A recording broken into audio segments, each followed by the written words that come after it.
नमस्कार दोस्तों, stock market studies में फिर से एक बार आपको बहुत-बहुत स्वागत है। तो आज मैं फिर से आपके सामने कुछ इम्पोर्टेंट कंपनी का अपडेट शेयर करने वाला हूँ। तो इस वीडियो को लास्ट तक ज़रूर देखिएगा और अभी तक आपने चैनल को सब्सक्राइब नहीं किया, तो ज़रूर कर लीजिएगा।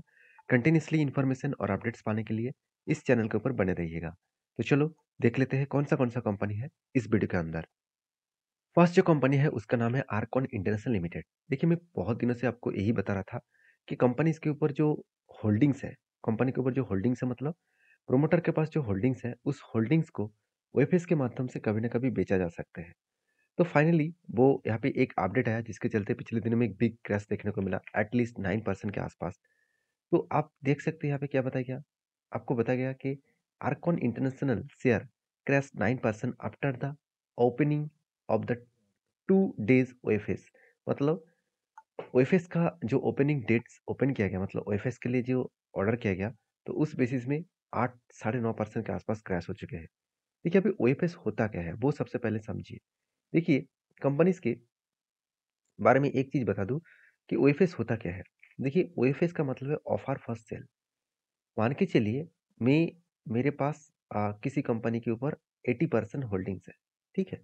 मैं एक एग्ज़ाम्पल दे रहा हूँ, मेरे पास कोई कंपनी है जो 80% होल्डिंग है और मैं इस माल को बेचना चाहता हूँ, मतलब इस माल को मैं यहाँ पे 20% होल्डिंग में बेचना चाहता हूँ।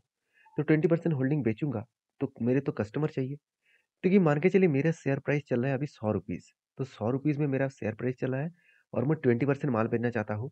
अगर मैं डायरेक्टली मार्केट में जाकर बोलूँ कि मैं 20% माल बेचूँगा ₹100 में, कोई खरीदारी करेंगे? बिल्कुल नहीं। तो लोग क्या कहेंगे? लोग कहेंगे मुझे डिस्काउंट में दो, तभी तुम्हारा माल मैं खरीदारी करूँगा। तो मुझे डिस्काउंट देना पड़ेगा। तो ₹100 जो शेयर का प्राइस चला है, मैं बता रहा हूँ कि चलो तुम आ जाओ, मेरे पास माल ले लो, मैं तुमको ₹80 में देने वाला हूँ। मेरे पास ₹100 का माल है, मगर मैं तुमको डिस्काउंट में ₹80 में देने वाला हूँ।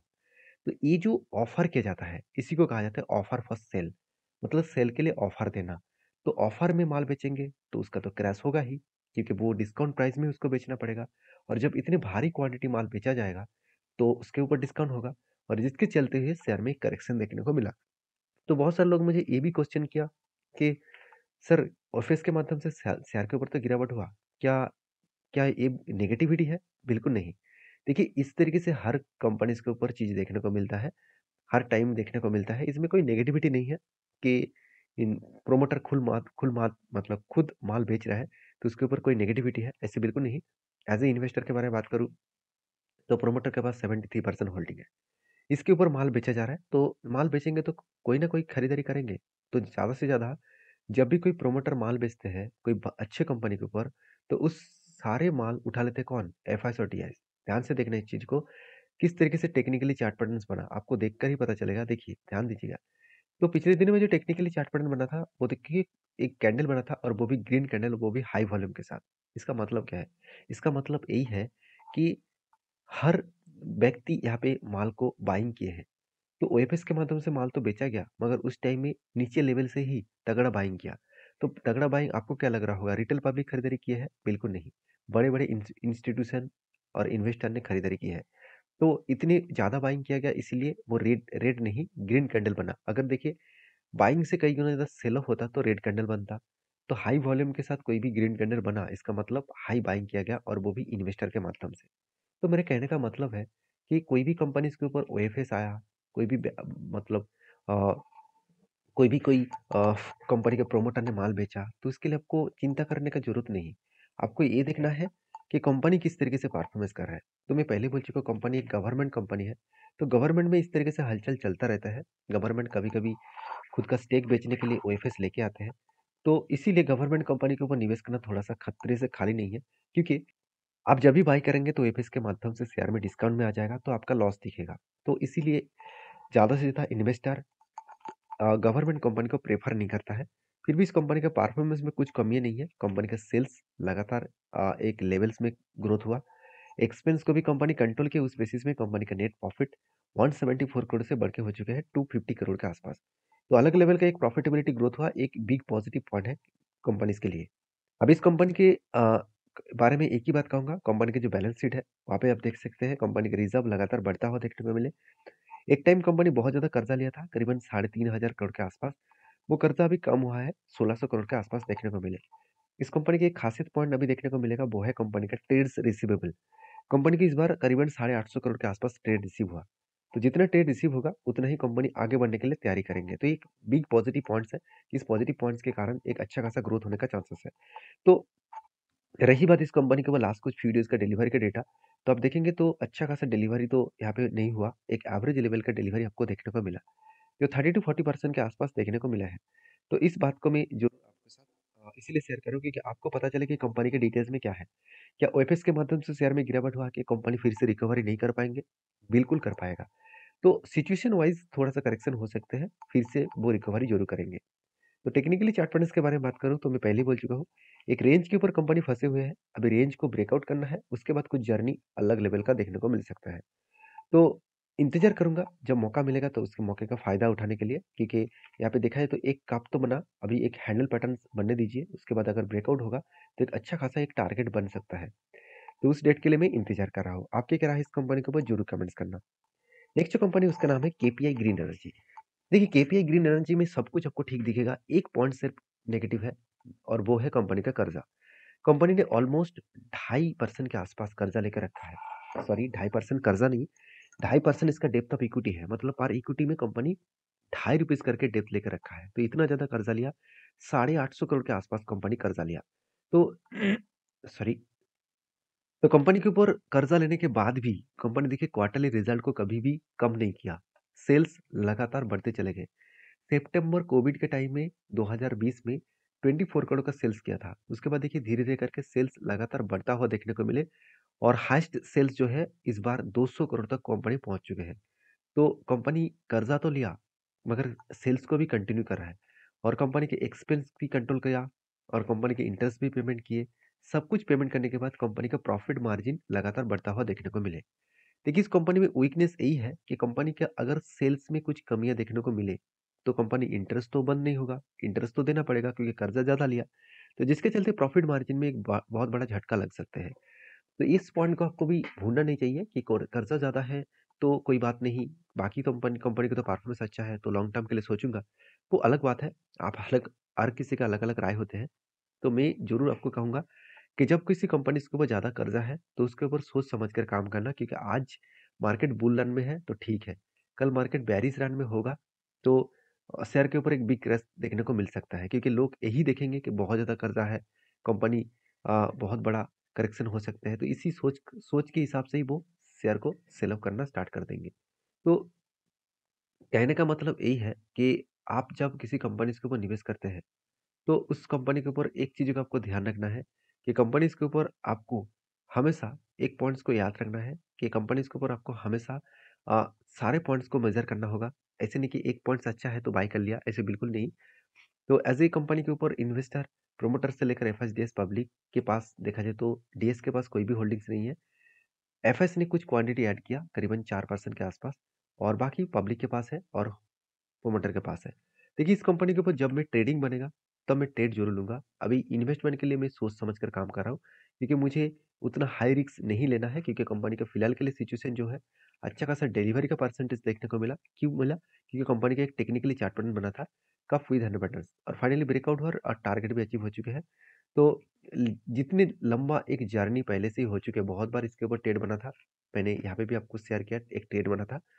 तो इस कंपनी के ऊपर फिलहाल के लिए आप कहेंगे सर फिलहाल के लिए क्या करना चाहिए? देखिए फिलहाल के लिए कंपनी के ऊपर टॉप लेवल में है।